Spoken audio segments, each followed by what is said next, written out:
Well, this is really exciting for me. I love Tom's presentation. One of the reasons I love Tom's presentation is it was about supply chain. And for the last 9 years, I've been working with APICS, which is the premier supply chain association.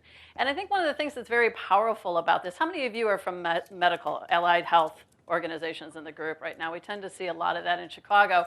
And a lot of times where our innovation comes from, I think, is combining what our members know with what we know. And that makes a huge impact on association management. And I wouldn't have been able to talk about with you big data if it wasn't for the fact that I had this one disgruntled board member who just was gnawing at us for years. How many of you have worked with disgruntled board members? You know, the one you just cannot satisfy. They keep asking the same question every year, and this guy was on the board for 4 years.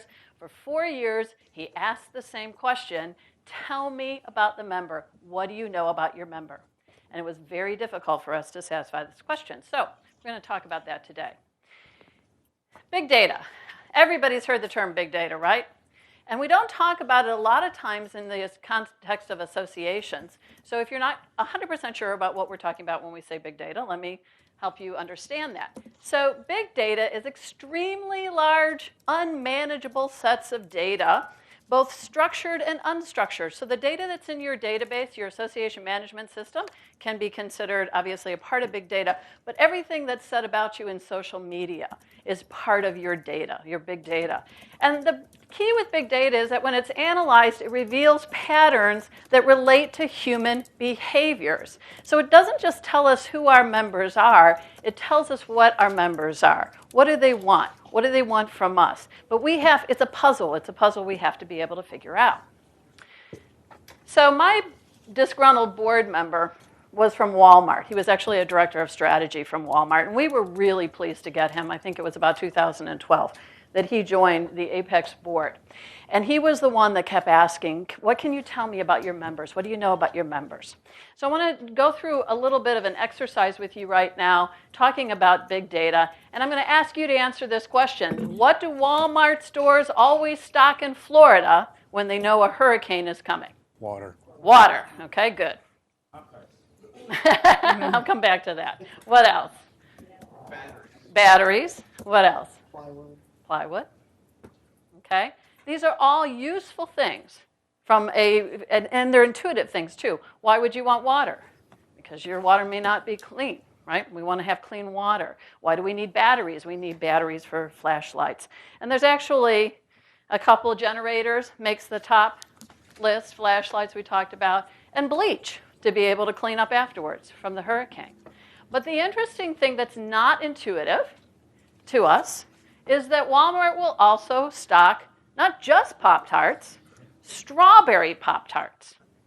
And why is strawberry Pop-Tarts such a key item to Walmart to stock with hurricanes? What's the reason?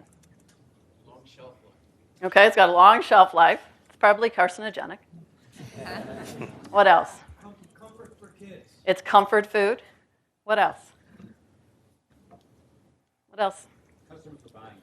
Yeah, and you don't have to toast it. I wouldn't eat it if it wasn't toasted, frankly. I'd probably not be buying it myself. But what Walmart knows is that their customers love Pop-Tarts during hurricanes. And I think for all the non-intuitive reasons that we're talking about, it's comfort food. It's not a necessity, but it is a convenience food, and it's comfort, and it can be served as breakfast, it can be served as dessert. And the only reason they know this is because of the data that they have available to them. And so Pop-Tarts, having Pop-Tarts on the shelves, is a result of Walmart big data. So when my board member said, what do you know about your customers? I would say, well, I know about our members or our customers that they tend to be older and they tend to be male. What else do you need to know? How many of you have produced a graph like this for your board meetings? Not in a long time. Okay?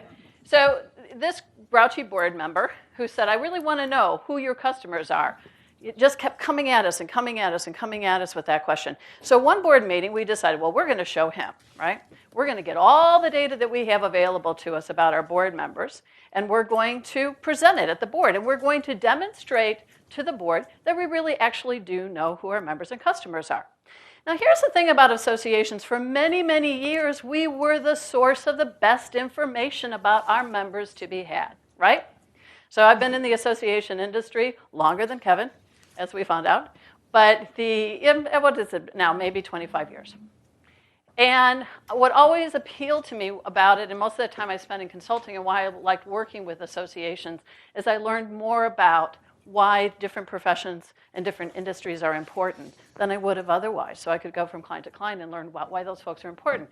And the association staff educated me every time. They told me who their members are and why they're important. And I really liked it.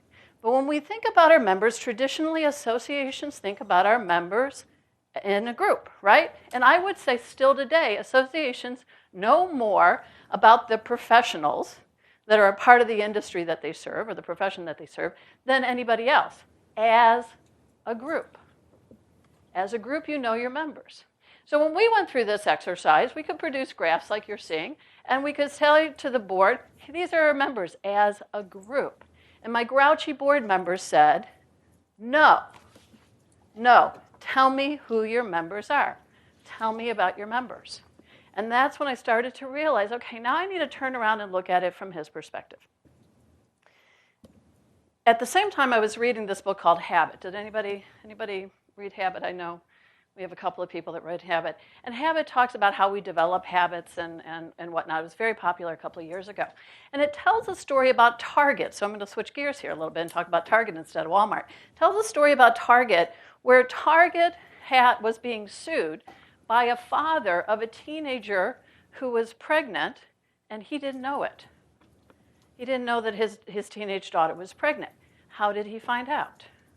Well, he happened to be pretty savvy. And when the Target flyers, when they used to still mail flyers, would come in the mail, and they had coupons for diapers and prenatal vitamins and all of these things, and they were targeted to his daughter, he's like, what's going on here? What do they know? And in fact, they knew from her buying behavior, they intuited from her buying behavior that she was pregnant. And so they start targeting there. And then finally, when I read that book, it occurred to me, what was the perspective of my director? You know, what was he trying to say to us? Even though at this point, we were talking for 2 years. And he's saying the same thing to me. Who are the members? Who are the members? And so finally, I started to understand, oh, Walmart. They know everything about their member because they have so many transactions related to their members. Every time somebody uses a credit card, they can identify who that customer is. And they can look at all of the things they've bought. And they can put patterns together. They can start to understand human behaviors. And then they start targeting and meeting those needs. And all of a sudden, I understood where he was coming from. But I had to go back to my association management system, take a look at the fields. What are we tracking? And realize I can't do that, right? We can't do that as associations to a large extent because we don't have that number of transactions with our members. So the thing that we have to be asking ourselves right now, and when you think about this in a competitive environment, so Tom's talking a lot about the disruption and competition coming from the outside. And so now we have to think in a different way. How well do we really know our members? Well, we know our members really well as a group, and I still think associations know their members better than anybody else as a group, but how well do we know our individual members? Do we have the information we need to be confident that we're offering them the right products and services in the right time? And if not, what's our issue? We don't have access to the data we need, or we can't make our data useful. These are big data problems. Okay? These are big data problems. So the first thing we have to do, if we're going to be competitive in the future, is reorient our thinking away from our members as a group to getting to know individual members. And how are we going to do that? If you don't have it, you can buy it. If you do have it, you should validate it. So you're going to hear a lot from vendors throughout the day-to-day and have time both informal and informal networking to learn about the systems that people offer. And one of the things you should be thinking about as you're talking to people today, throughout the day, is how do I combine these products and services so that I can get to know my members on an individual basis? So there's solutions that you're going to see today that talk about getting to know your member and appealing to your members on a one-to-one basis. How do I use that with other services? So one of our sponsors today is Social 123. And Social 123, this is not going to be a commercial for Social 123, but I do want to talk about why it's a little bit unique in our industry. And there's other services that are like this, but if you're not aware of them, that you should be. They provide customers with access to big data. That's their job. And the way they do it is really interesting. They will go across platforms where there's public information available, such as LinkedIn. LinkedIn is the largest base of data that they get. And they basically grab that public data and they bring it into their system. And then they work on validating that data with other data that they have access to. And then they're able to index it and make it searchable. So if you don't have enough transactions or your members aren't keeping up with you in the way that you would want them to, you can buy that data and that service to supplement what you have through services like Social 123. So think about this again. Let's think about it a little bit. What would you do if you had access to all the public information that's available on LinkedIn and LinkedIn's professional counterparts in other countries? What could you do with that data? Would you go global if you're not global right now because you'd have access to it? You'd know who those customers are? That's a potential, right? What else would you do with that data? Would you follow the careers of your supply chain professionals? And again, this data is not anonymous data. There's a name, there's an email attached to it. There's the whole professional resume, again, thinking LinkedIn, that's on LinkedIn. What could you do with that data? First of all, of course, you could validate email addresses in your database. And it's hard to know, and probably some of you, especially if you're on the IT side, go through a regular exercise maybe of validating emails in your database. But how many of you would say that primarily your sales channel right now is email? Raise your hand if your primary sales channel is email. Okay, there's very few. I'm surprised at how few hands in. How many of you are still doing a lot of direct mail? Okay, still there. Well, for most associations, I'll bet that the primary sales channel is email. That you're sending emails out, letting your members know when their dues are up for renewal, when you're having a conference, what education programs you have, what percentage of your emails are valid or not, and what percentage, I guess, they counterpart is not useful. So validating email is an important thing to be, obviously, to do. Enriching your data. So I know that association management, I way back when Kevin and I first met, I did helped with association management system selections. This is way back in the 90s. And databases, association management systems were just coming into their own, and they really kept very little information about the individual member, but it seemed like enough at the time, obviously. So it's kind of workplace setting and highest education level and salary and whatnot. Now, the systems have capacity today, obviously, to keep much, much, much more information about our members and our customers. But I am astounded in my own experience, even recently, that we're not taking advantage of that. So we're still keeping very little information about our members. Here's the hard part of that. Our members don't actually want to tell us all that much about themselves anymore. How many of you are having difficulty getting members to respond to surveys, for example? Okay, well, the hands go up there. Yeah, they're inundated. They don't want to. And here's the thing. When they're interacting in the marketplace with for-profit organizations, they don't make them fill out those surveys. And so there's this sense that you should know about me, right? You should know about me as a company. I shouldn't have to tell you everything about it. Now, on the one hand, I think the consumer doesn't like the fact that we've got this kind of big brother-esque knowledge, or companies do, of that individual. And then on the other hand, it's pretty damn convenient, right? So it's pretty easy for us to do business with somebody and get the product or service we want because of what they know about us. So if you don't want to bug your members for more data about themselves, then you can, again, buy it. You can enrich your data. And with services, again, like we were talking about with Social 123, they actually know the name of your member. They know the email address, and they're able to index against that, and they can supplement the data that's in your database, giving you access to more information about that individual member. They can also add prospects to your database through the use of this big data. So they can add records into your database with information, people who have never contacted you before, but now you're able to contact. And of course, this turns around, you can generate leads.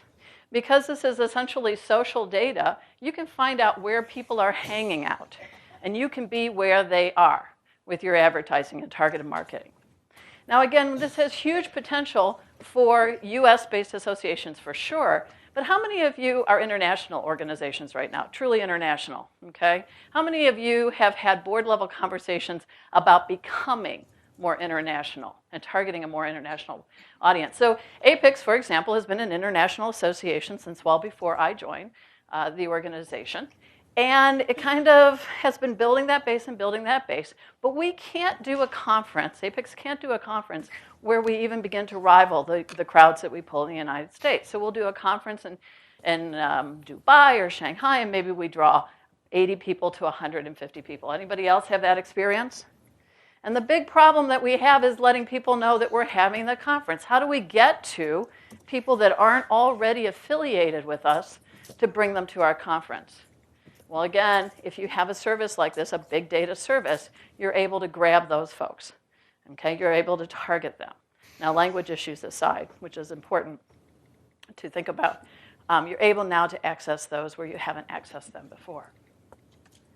But I think the biggest opportunity for big data personally is actually in the area of workforce development or market research about our members and our professions. So as Tom was talking about supply chain, one of the things, and he was talking about workforce development and how important an issue that's going to be. And here's a tip. I don't know how many of you read Harvard Business Review, but the October issue is all about workforce development, and it also talks about education. Anybody have difficulty with ROI, explaining ROI for your education to corporations that are buying? If you do, it's going to get a lot harder. That's the bad news. So you'll want to read the HBR current issue about workforce development. But I think it's critically important that we really understand what's going on. So we hear all the time in the supply chain world that we do not have enough people for the number of positions that are available in manufacturing to be competitive in the United States and other countries as well. Anybody else have that issue? You're hearing about these shortages of workers, of qualified workers. And if I ask that question, okay, well, where? Tell me where. Because APICS or other associations, you would be the same, yeah, we'll develop workers. Tell us which ones you need. And nobody can really articulate for us where the shortages are. We hear corporations complaining that they can't hire the right people for the job, but they can't tell us what the gap is exactly. Yep. And universities have to be very frustrated with this because they get dinged all the time for not developing the workforce we need, but we can't seem to articulate what that workforce is. And if you think about that on a global basis, one of the problems is that we can't even, well, even in the US, supply chain professional has just, kind of been added to the Department of Labor's statistical list. So they're just starting now to collect data on supply chain professionals. And there's literally hundreds of titles that come under that. But we can't do that globally, right? There's no Department of Labor for the global marketplace. Big data becomes that statistical source of information that can help us know where are the job titles, job title inventories, how many professionals are in that field, can we estimate the number that we think that we need, where are the gaps, where are the strategic gaps? Maybe we've got plenty of, in our world, material managers in the United States, but we don't have enough material managers in China.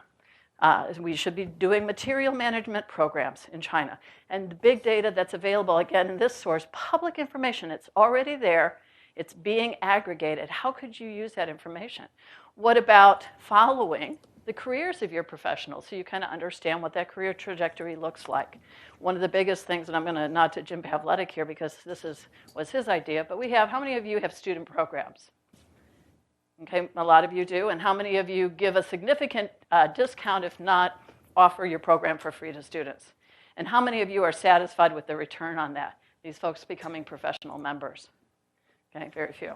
We know the student programs are important. The reason we do them is that they will become professional members, but we lose track of them, right? From the time they graduate from college or university to the time they become professionals, we lose track of them. What if we could just even use data to track where our students go and continue to work with them? So I think all of these different areas are important from a big data perspective. And what I want to leave you with, in 24 seconds, is this. Think about the data you have.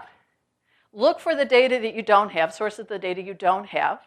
Combine technology to be able to relate to your member on a one-to-one basis. And then think about applications that will start to bring more data to you and allow you to interact with your member on a one-to-one basis. Thank you very much, everybody. It's a pleasure to be here.